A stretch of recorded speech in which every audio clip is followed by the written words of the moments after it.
Have you ever felt that the more you chase your dreams, the further they drift away? That you're doing everything right, striving, planning, trying, yet the goal remains hazy, like a distant mirage?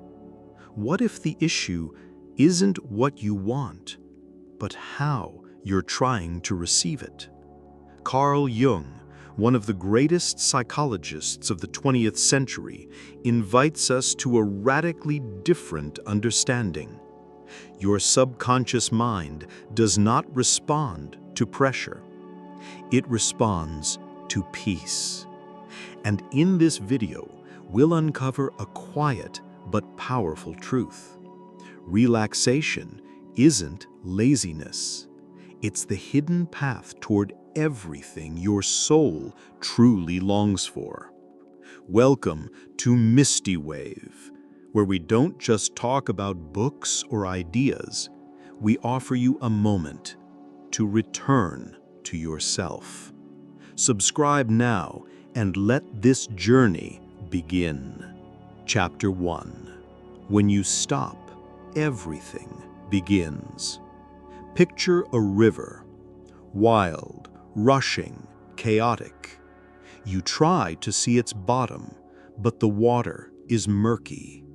You try to understand its direction, but the surface is nothing but noise. But once that river calms, the water becomes clear. You can see the pebbles. You can sense the current. You finally grasp its depth. That river is you. You can't see truth in the middle of a storm. You can't understand your emotions when you're shouting, and you can't hear the signs when you're drowning in your own noise. Carl Jung, the sage of the soul, taught us that relaxation is the first key to depth.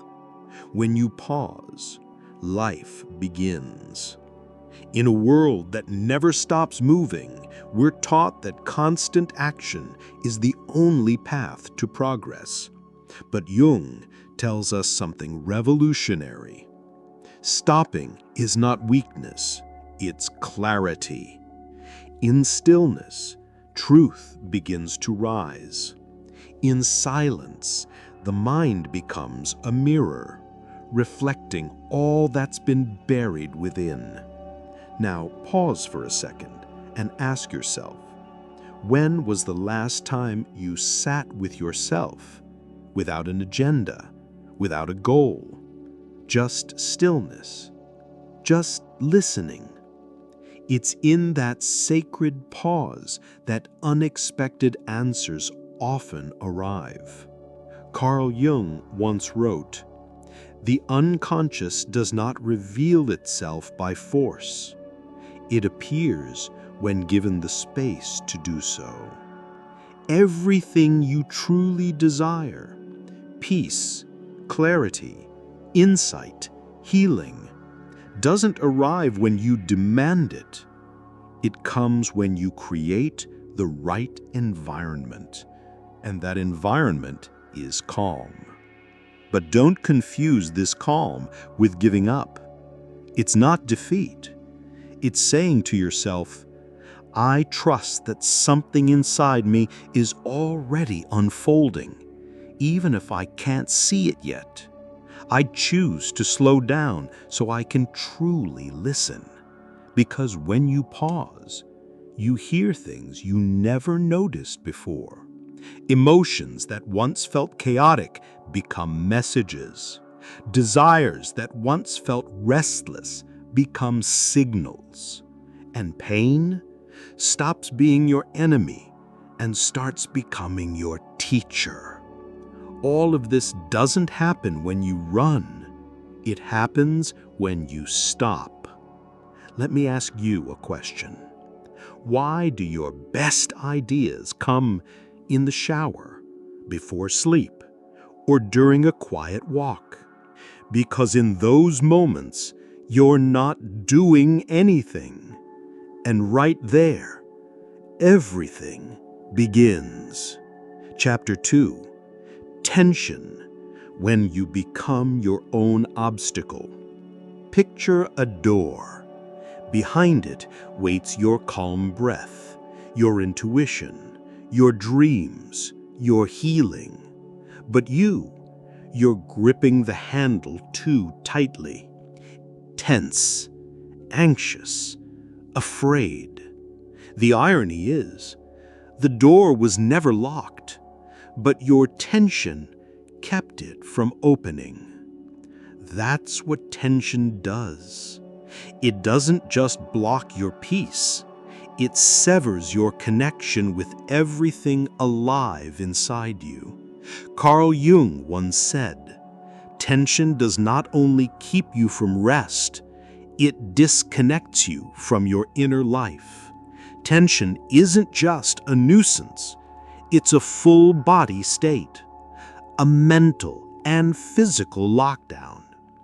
When you're tense, your body tightens, your breath shortens, your nervous system shifts from connection to defense.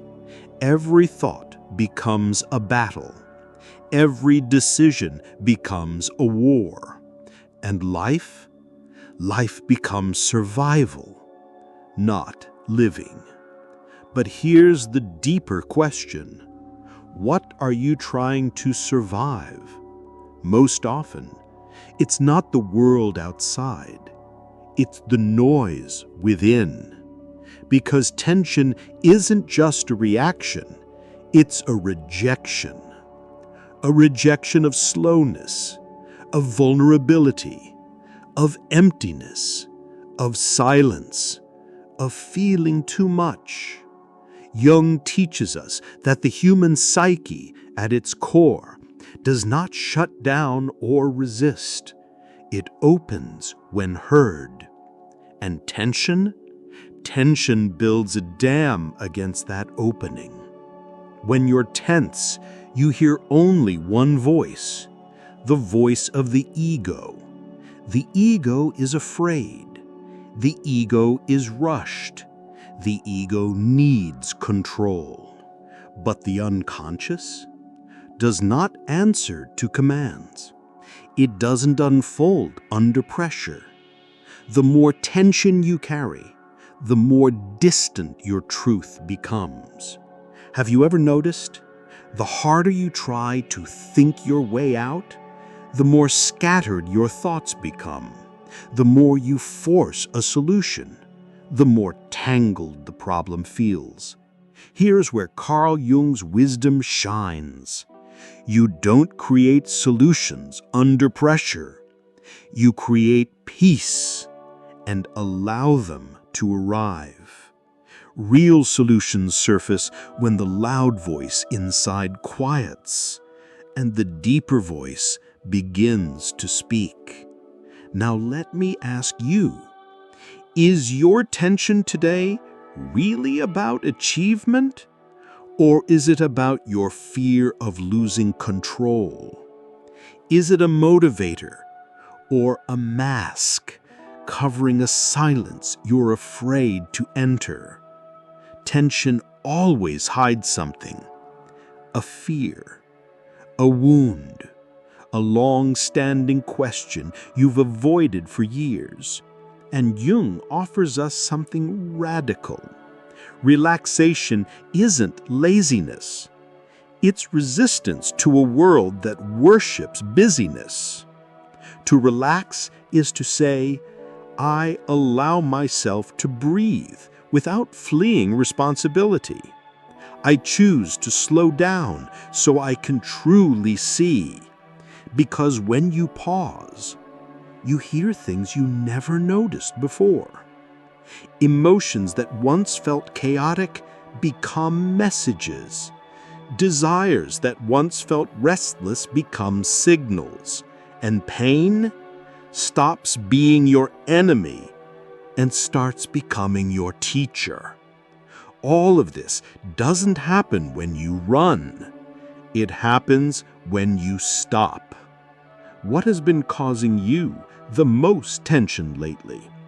And when was the last time you chose to slow down instead of speeding up? Your story could be the mirror someone else needs. Chapter 3. Don't chase, let it come. Have you ever chased something so fiercely, so passionately, only to watch it slip further away the closer you got? You tried everything. You planned, you worked, you persisted, you repeated. And still, the result? Distance, frustration, like chasing a dream made of mist. Carl Jung offers us a piercing insight. Desire that doesn't arise from the soul becomes obsession. And obsession only leads to exhaustion. We live in an age that glorifies the chase. We're taught to run harder, push further, want more. Go get it. Hustle harder. Never stop. But what no one tells you is this: some things aren't earned by pursuit. They're received by alignment. What you seek might not be far. In fact, it could be right beside you, waiting for you to stop running so you can finally see it. Jung teaches us that there are two kinds of desire. There's the desire that comes from the ego. It's loud. It demands. It plans everything down to the minute. But ask yourself, is this really your desire? Or is it comparison? Is it pressure? Is it fear? Is it a need to prove something to the world? Because true desire, the kind that comes from the soul, doesn't scream. It doesn't beg. It doesn't make you feel like you're always falling short. It whispers. It grows quietly inside you, like a seed, knowing it will bloom when the season is right. Let me give you an image. Imagine standing at the ocean's edge. You want to catch a fish. Do you dive in and start thrashing around, screaming, chasing? Or do you sit patiently, still, watching the water, dropping your line, and waiting with trust? That's not passivity. That's deep trust. Because the ocean doesn't respond to noise. It responds to presence. Life is like that too. The most beautiful things don't arrive when demanded. They arrive when you're truly ready to hold them. Jung explains that immature desire is impatient. It yells, now or never. But mature desire, it knows its time will come. And while it waits, it doesn't tear you apart. It grounds you. It says, I am moving toward it, but even if I'm not there yet, I am whole. Let me ask you, are you chasing your dream today because it truly calls to your soul? Or are you afraid of who you will be if you don't achieve it? Desire should feel like gravity, not desperation. True desire pulls gently. It doesn't need to shout. It already knows where it belongs. Jung reminds us, you don't attract what you want. You attract what you are. So instead of running after what you think you need, ask yourself, am I becoming the kind of person who's ready to receive it? Because the real work isn't always in the chase. The real work is in preparing yourself to receive. Think about your deepest desire right now. Are you chasing it? Or are you inviting it? What would change if you stopped running and started becoming? Share your thoughts below. Your reflection might help someone else slow down too. Chapter 4. The Whispering Desire, the most honest kind. Think back for a moment. What was the quietest feeling that ever changed your life? It wasn't a shouted goal. It wasn't a 5-year plan. It was a whisper, a subtle nudge, a strange peace around something you couldn't yet explain. This is the essence of what Carl Jung called soul-born desire. It doesn't yell, it doesn't demand, it doesn't beg for attention or validation. It simply waits because it knows something you don't. Its truth doesn't lie in volume, it lies in depth.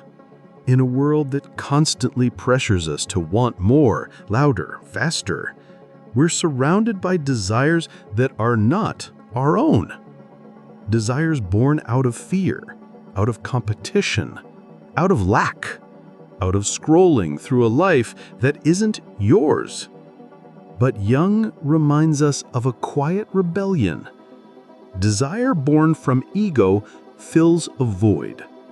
Desire born from the self expresses fullness. The difference is everything.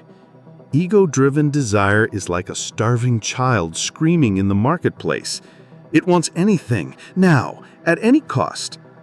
But soul desire, it's like a root, growing steadily beneath the surface, invisible yet unshakable, certain.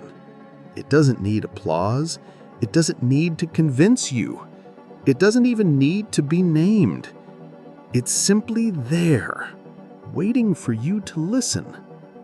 Jung didn't see desire as a wish list. He saw it as a signal of soul alignment.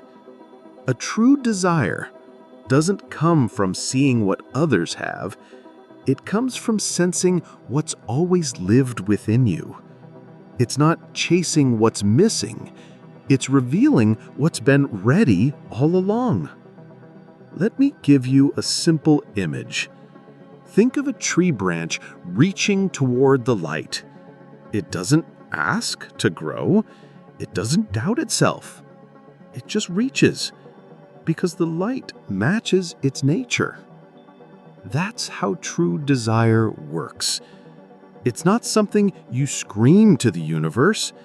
It's something you grow into, quietly, with each step toward who you truly are. So how do you know if a desire is real? Ask yourself, does this desire bring me anxiety or inner calm? Do I feel that I must have it, or that I am becoming someone who can hold it? The loud desire burns you. The quiet one builds you. Jung would say, the desire that screams is an unhealed wound. The desire that whispers is a mature soul speaking. The first feeds your ego. The second frees it. Because the soul doesn't chase goals for the sake of proving something. It moves only when it's ready to become something new. Take a moment today, find a still corner, and write down one thing you long for deeply, quietly, truly. Now ask, does this desire bring me anxiety or inner calm? Do I feel that I must have it, or that I am becoming someone who can hold it? The loud desire burns you. The quiet one builds you. Share with us in the comments. What's a quiet longing you've carried? One that never shouted, but never left. Your story might just awaken someone else's whisper. Chapter 5. The soul knows its timing. We live by the clock. Wake up at 7. Be productive by 9. Succeed by 3. Heal by next month. Tick, tock, prove, achieve. But your soul, it doesn't know minutes and deadlines. It doesn't rush. It doesn't panic. Jung said it best. The unconscious does not obey the ticking of the clock. It follows the time of the soul. This is one of his most comforting and confronting truths. Your inner world has its own rhythm. It unfolds in cycles, not schedules, in seasons, not seconds. So sometimes when your dreams don't come on time, you think something's wrong. But what if nothing is wrong? What if you want is simply not ripe yet? You don't yell at a flower to bloom. You don't scream at fruit to ripen. You wait. You water. You trust the warmth and the dark will do their work. That's exactly how your healing happens, how your insight grows, how your next chapter is prepared, in silence, in shadows, in time. Jung believed that real transformation happens beneath awareness first. Before you ever feel the change, your soul is already at work, reorganizing, digesting, becoming. But when we measure everything by the outside world, we forget that sometimes a delay isn't punishment, it's preparation. Let me ask you, have you ever received something you thought you wanted long ago, only to realize, if I had gotten this earlier, I would have ruined it or not understood it? That's not coincidence. That's soul timing. Sometimes what we call stuck is actually the slow unfolding of inner wisdom. Sometimes what we call waiting is the building of the very strength we'll need once the thing arrives. So instead of saying, "Why hasn't it happened yet?" ask, "What is life still preparing in me? What belief needs to shift? What fear needs to be seen? What version of me needs to rise before this becomes mine?" Because the dream may be ready, but are you? Jung taught that the unconscious communicates through symbols, dreams, emotions, gut feelings, and these don't respond to pressure. They respond to stillness. So if you're feeling lost in time, let this truth anchor you. The soul is never late. It's just waiting for you to catch up with your own becoming. Take something you've been waiting on, a desire, a shift, an answer. Now ask yourself gently, was I really ready for this before? What has changed in me during this waiting?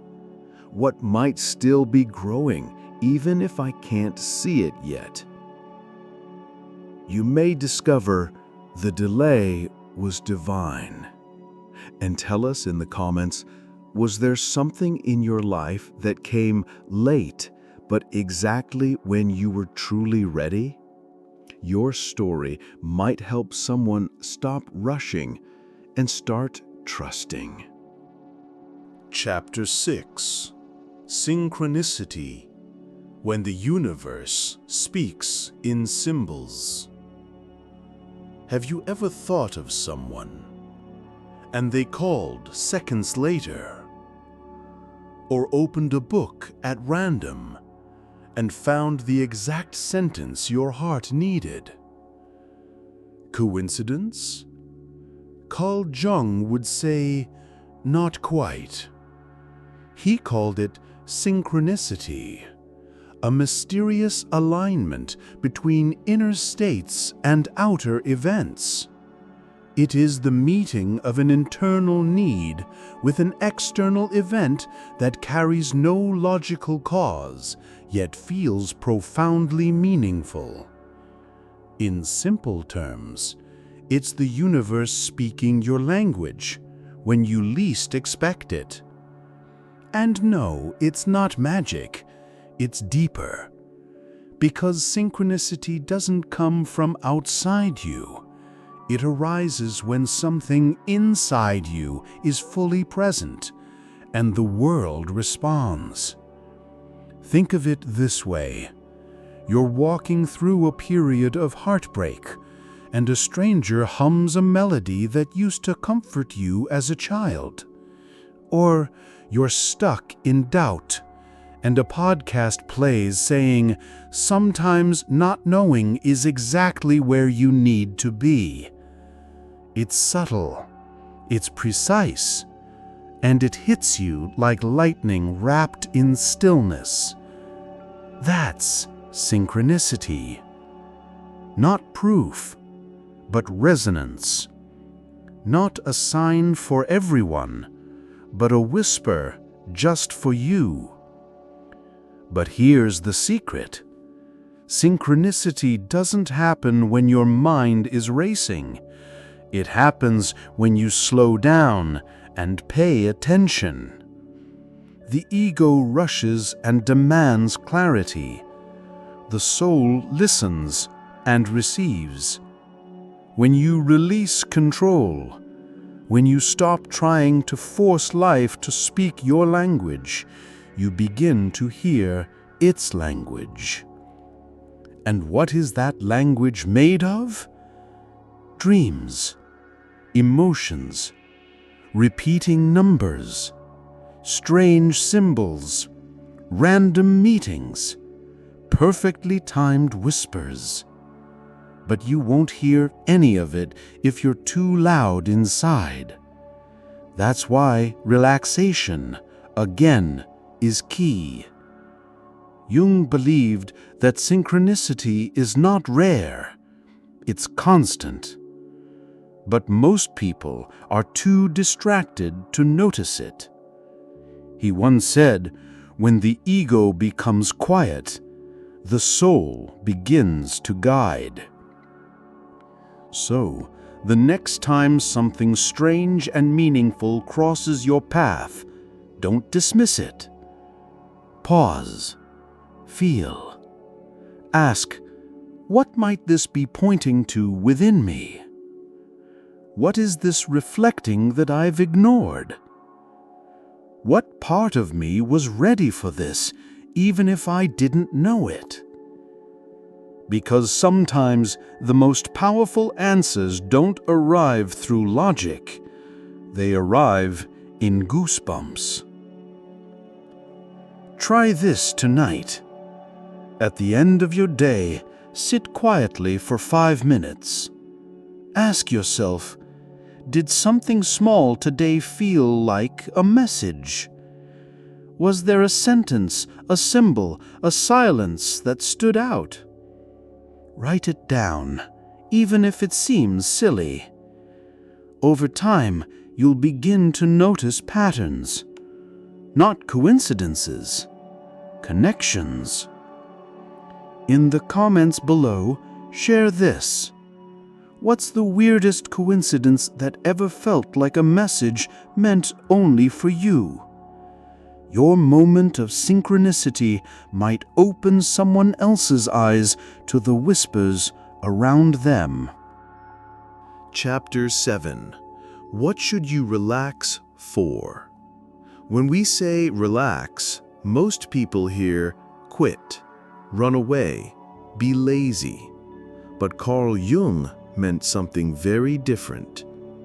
Relaxation, as he saw it, is not the absence of effort.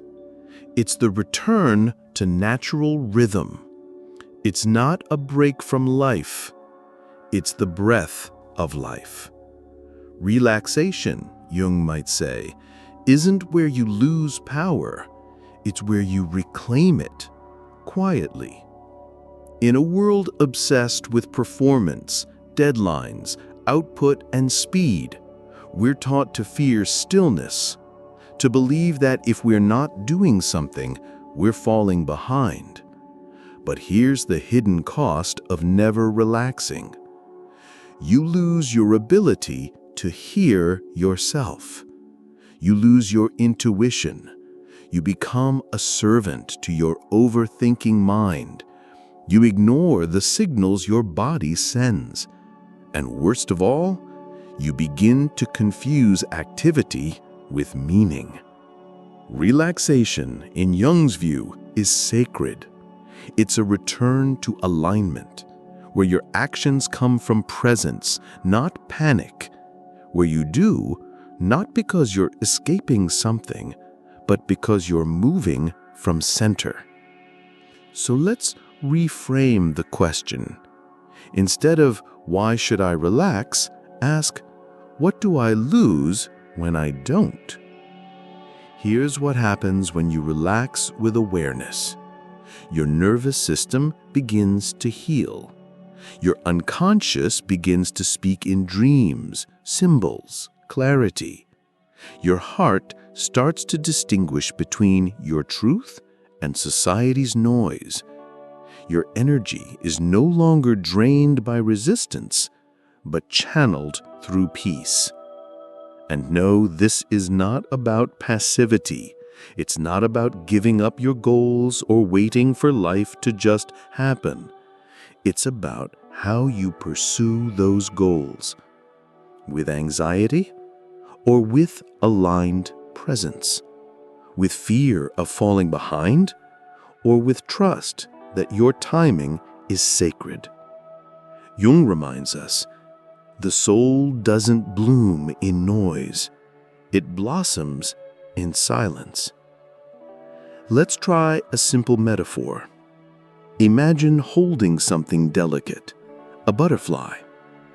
If you squeeze too tightly, you harm it. If you grip with fear, it slips away. But if you hold it gently, it stays, it breathes, it reveals its wings. That's what happens with your desires, with your clarity, with your truth. Hold them with tension and they collapse. Hold them with relaxed trust and they unfold. A gentle practice. Tomorrow, choose one situation that usually tenses you. A meeting, a conversation, a task. Before you enter it, breathe. Remind yourself, my strength isn't in my tension. My power is in my presence. Then, observe what shifts, internally and externally. You may not change the moment, but the moment may change you. Are you living from the inside out, or are you letting the world dictate how you feel when you move and who you become? In the comments, share this. What is something in your life that truly deserves your relaxation? Your answer might help someone loosen their grip and come back to themselves. Chapter 8.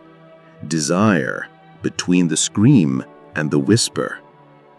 Have you ever wanted something so deeply it consumed your thoughts? You dreamed about it. You talked about it constantly. You saw it everywhere. And yet, every time you reached for it, it slipped further away. It's frustrating. It's painful. It's confusing. But Carl Jung offers us a different lens, one that can change the way you understand desire itself. He wrote, "The desire that screams is often the voice of fear, but the desire that whispers is the voice of a soul that knows." You see, not all desires are equal. Some are born from ego. They shout. They crave attention. They say, "I'm not whole unless I have this." But others, they emerge from a deeper place. They don't demand. They don't race. They don't try to prove anything. They simply echo, quietly, consistently, lovingly. This is the difference between obsession and intention. Obsession is driven by scarcity. I'm not enough yet. Intention is rooted in wholeness. This is an expression of who I already am. Let's look closer. Screaming desire says, if I don't have this, I will break. Whispering desire says, even if I don't have this yet, I'm still whole, and I trust what's unfolding. One drains you, one nourishes you. One is frantic, the other is quiet, but steady.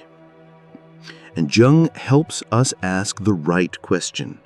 Not, do I want this, but who in me wants this? Is it your anxious self? Your fear of being unseen? Your need to match someone else's life?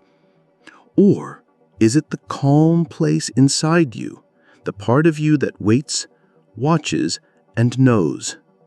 Because not every loud desire is your truth. Some are echoes of old wounds, some are masks, some are borrowed. But real desire, the whisper, feels like coming home. Here's how you know it's real. You don't feel frantic.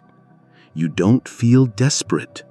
You feel centered, even if it's not happened yet. Because it's not trying to fill a hole. It's trying to express a truth. Think of desire like a seed. If it's real, it doesn't scream to be planted. It simply waits to be held by soil, by patience, by trust. Take a sheet of paper. Write down the one desire that's been following you lately. Now ask, does this desire bring me peace or pressure? Am I chasing it, or is it quietly calling me? If it never came true, would I still trust my path? If everything hangs on that outcome, it may not be your soul speaking. It might be your fear dressed in the costume of ambition. Share with us. What is the quiet desire that lives inside you today? The one that doesn't stress you, but grounds you. Your story might help someone else stop chasing and start listening. Chapter 9. Anxiety, a sign you've stopped trusting the self. You know the feeling. A tightness in your chest, a swirl in your stomach, a thought chasing itself in circles until you can't breathe. Anxiety. It arrives uninvited. It whispers worst-case scenarios. It grips you when nothing seems wrong and won't let go even when everything appears fine. But Carl Jung saw it differently. Anxiety, he said, is not here to destroy you. It's here to warn you that the ego is trying to do alone what only the self can hold. Let that sink in. Anxiety is not failure. It's a signal that a deep imbalance has formed. Your conscious mind is trying to control something that only the unconscious can understand. You're trying to force clarity instead of listening for it. You're trying to rush healing instead of allowing it.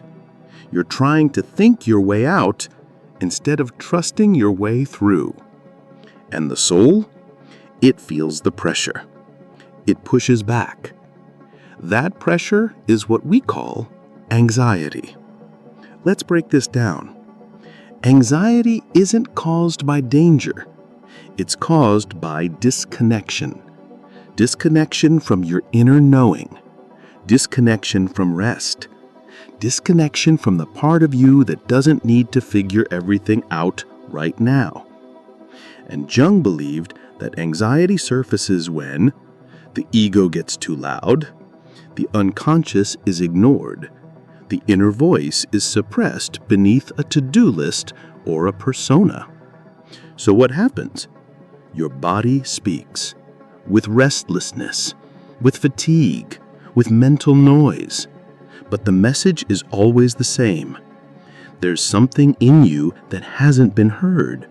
There's a part of you being pushed aside. There's a truth you're not ready to feel, but can no longer avoid. And here's the most painful paradox. When we feel anxiety, we speed up. We overthink, we overcommit, we overfunction. But the cure is the opposite. Not acceleration, but slowing down. Not silencing anxiety, but listening to it. Ask yourself, next time it rises, what am I afraid to feel right now? What part of me is tired of pretending? Who am I trying to be instead of who I already am? Because anxiety, as Jung saw it, is not weakness. It's misplaced leadership. The ego has taken over, but it was never meant to lead alone. When anxiety visits, don't fight it. Sit with it. Not as a punishment, not as an interruption, but as a messenger. Light a candle, take a pen, and ask the feeling, what do you need me to hear? Let the words spill. No filter, no fixing. You might be surprised what your soul has been waiting to say. And if you feel safe to share, tell us in the comments. Has there ever been a moment when anxiety became a doorway, not a wall? Your courage to name your storm may help someone else find calm in theirs. Chapter 10. True transformation doesn't come from effort, but from surrender. Have you ever tried to change something about yourself with everything you had? You made a plan, you followed routines, you set goals, you gave it everything. And yet, nothing shifted. You felt like you were pushing against a wall, shouting into silence, exhausting yourself in the storm, but the storm just kept howling. That's because real transformation doesn't come from pressure. Carl Jung reminds us, transformation does not happen by force. It ripens like fruit, quietly, in its own time. We live in a culture that teaches us to fix everything. Fix your mindset, fix your habits, fix your past, fix your feelings. But Jung offers a softer, deeper path. He says, you don't fix the self, you invite it forward by surrendering. And surrender doesn't mean giving up. It means making space. It means stepping back so something wiser within you can step forward. Think of it like this. You've been trying to open a tightly jammed door. You push, you pull, you kick. But what you don't realize is that the door opens inward. You were never meant to force it open. You were meant to step back and let it swing toward you. That's how true change works. It doesn't come from effort alone. It comes from inner permission, from silence, from patience, from the moment you stop trying to win and start listening. When the ego quiets, Jung wrote, the unconscious speaks. And when you stop fighting, healing begins. Sometimes the most powerful shifts come after failure, not because failure is magical, but because it humbles the ego. It exhausts the false effort, and it makes space for the deeper self to move in. Have you ever felt that? That moment when you're just done. Done forcing, done controlling, done pretending. And suddenly, something begins to shift.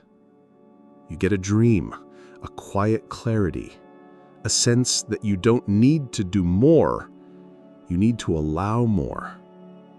That's not weakness. That's sacred surrender. Because the unconscious, the deeper intelligence within you, doesn't respond to pressure. It responds to presence. And when you finally let go, the ripening begins. A soulful practice. Tonight, sit with this question. What have I been trying too hard to change? Then ask, what would happen if I stopped pushing and started trusting? Write it down. Don't solve it. Just witness it. Sometimes noticing the effort is the first step towards release. Share your moment of surrender. Has there ever been a time when change came, not when you tried harder, but when you finally let go? Your story may help someone loosen their grip on a burden they were never meant to carry alone. Chapter 11. True manifestation doesn't come from the ego, but from the soul's readiness.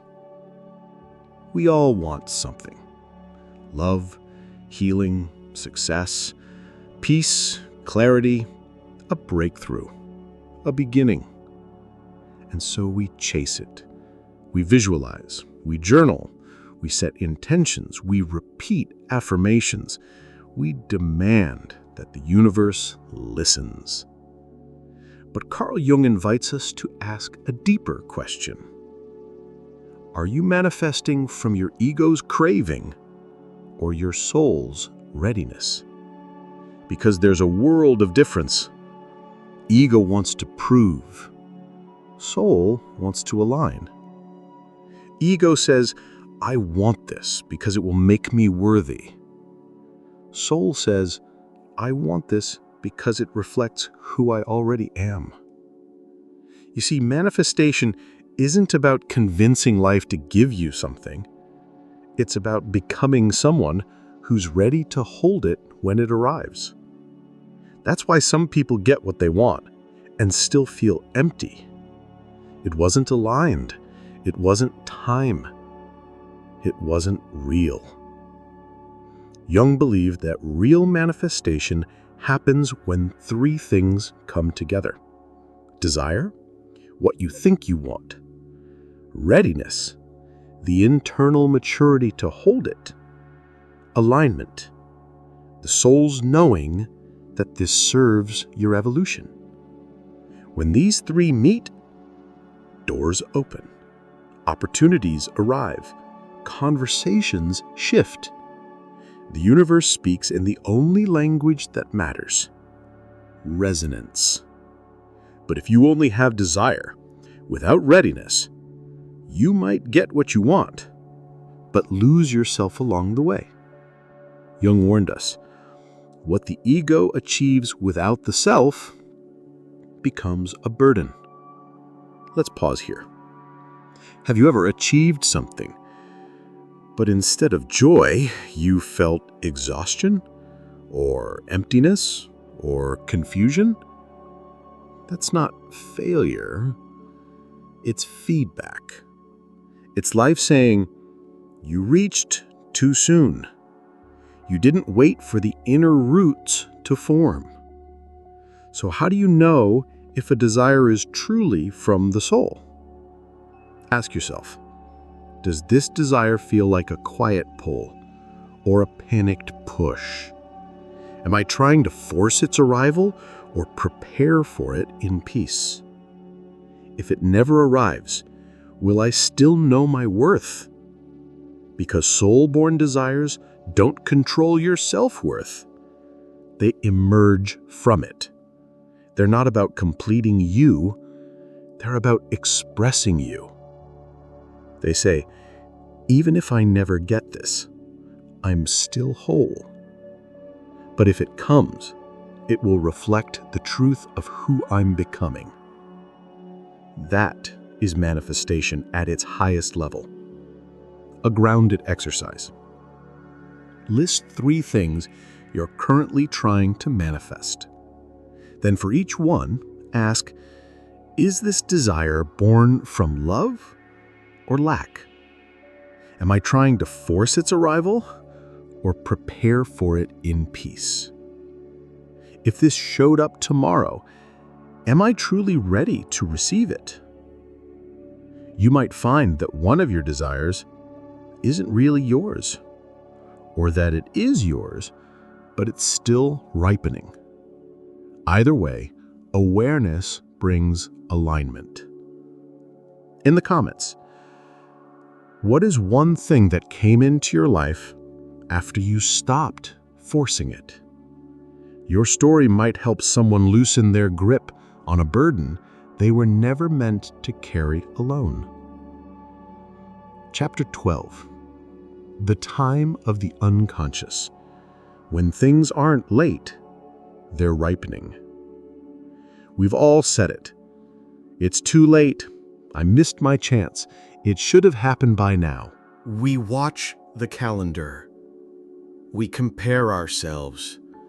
We measure progress like we're racing against a finish line that no one can even see. But Carl Jung invites us to pause and look deeper. The unconscious, he wrote, does not follow the time of clocks. It follows the time of the soul. That's not just poetic, it's deeply practical. Because while the world may run on schedules and deadlines, your inner world, it runs on readiness. Think of nature. A flower does not bloom because the clock strikes noon.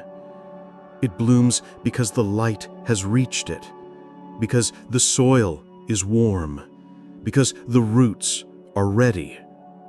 It blooms because its moment has come. And so do you. Maybe you've been waiting for something, a shift, a healing, a clarity, a relationship, a release. And maybe the wait has made you doubt, made you fear that life forgot you, made you feel like you've been left behind. But Jung whispers it hasn't arrived yet, not because you're late, but because something within you is still ripening. You don't need to force time. You need to trust it. Sometimes what you call a delay is actually life saying, there's more I want to give you, but not until you've become someone who can hold it without losing yourself. Let's be honest. If some of our biggest dreams came true last year, would we have been ready? Strong enough? Aware enough? Probably not. That's not failure. That's grace. Because the unconscious isn't working against you. It's working with you, preparing you, invisibly, patiently, exactly. Jung called this the inner time, a rhythm deeper than calendars,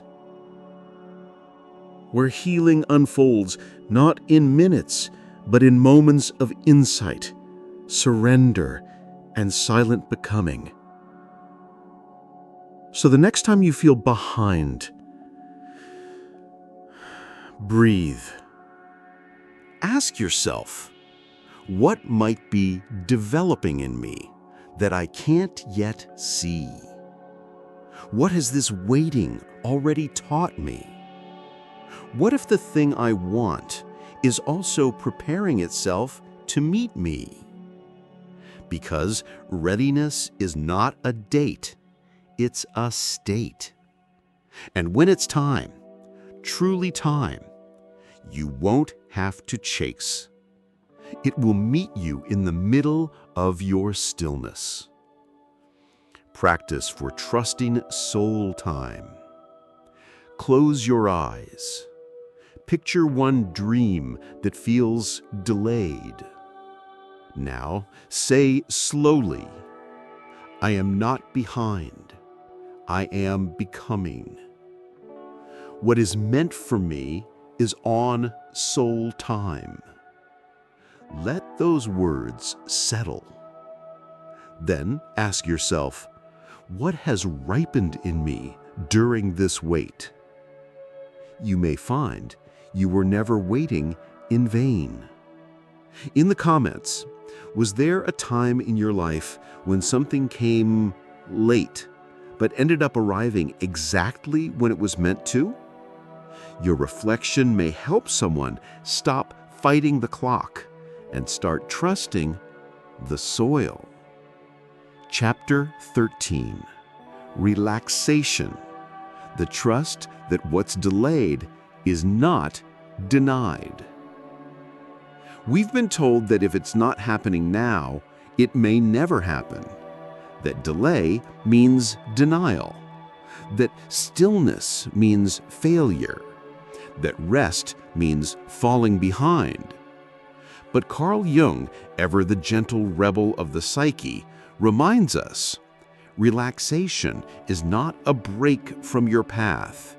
It is a vote of trust that your path still exists beneath your feet. True relaxation isn't just a breath after a hard day. It's a posture of the soul. It says, even though I don't have the answers, I trust that something within me is still unfolding.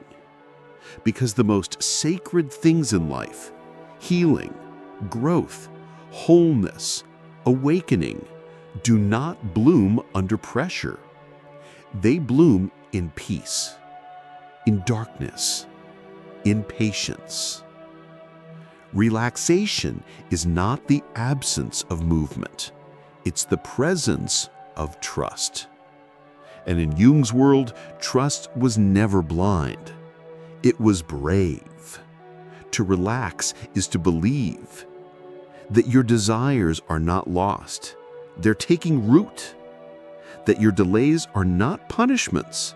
They're protection.